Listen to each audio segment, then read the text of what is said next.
మీరు అబ్జర్వ్ చేస్తే మా ఇంటి బంగారం ట్రైలర్ స్టార్టింగ్ నుంచి ఒక సాంప్రదాయ కుటుంబం నేపథ్యంలో చాలా సాఫ్ట్గా స్టార్ట్ అవుతుంది.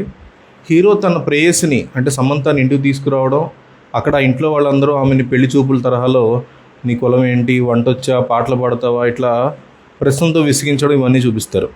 అయితే కథలో అసలైన ట్విస్ట్ ఇక్కడ వస్తుంది. ఓ పక్క ఇంటి చిన్న కోడలు అనసూయ అంటే శ్రీముఖి ఆ క్యారెక్టర్ వేశారు. మా ఇంటి బంగారం అని అనిపించుకుంటూ ఉంటే సమంత పాత్ర మాత్రం తనకు అలాంటి పద్ధతులు ఏమీ తెలియవని చెప్తుంది.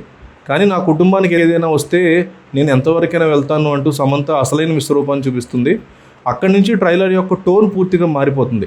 చీరకట్లో సమంత విలన్లని చిత్తకొట్టే యాక్షన్ సీక్వెన్స్లు, బ్యాక్గ్రౌండ్ స్కోరు ట్రైలర్ని నెక్స్ట్ లెవెల్కి తీసుకెళ్ళాయని చెప్పుకోవాలి. నందిని రెడ్డి మార్క్ ఫ్యామిలీ డ్రామాకి Raj and DK style crime action touch కలవడంతో ట్రైలర్ చాలా ఫ్రెష్గా ఎంగేజింగ్గా అనిపించింది. సినిమా కూడా అట్లాగే ఉండబోతోంది అంటున్నారు. ది ఫ్యామిలీ మ్యాన్ 2, సిటాడిల్ ఇలాంటి సిరీస్లో సమంత యాక్షన్ చేయగలదు, ఏ లెవెల్లో చేయగలదని ప్రూవ్ చేసుకుంది. అయితే ఈ సినిమాలో ఒక పక్కా లోకల్ హౌస్ వైఫ్గా సాంప్రదాయ చీరకట్లో కనిపిస్తూనే ఫైట్స్ చేస్తుంది. ఇది ఒక సరికొత్త action mass look, different style అని చెప్పుకోవచ్చు. ఇవి థియేటర్లో జనాల్ని బాగా మెప్పించబోతున్నాయి అని చెప్తున్నారు.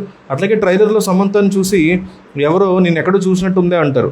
అంటే దీనికి నేను ఎవరో మీకు తెలుసా అంటూ ఒక పవర్ఫుల్ డైలాగ్ వేస్తుంది.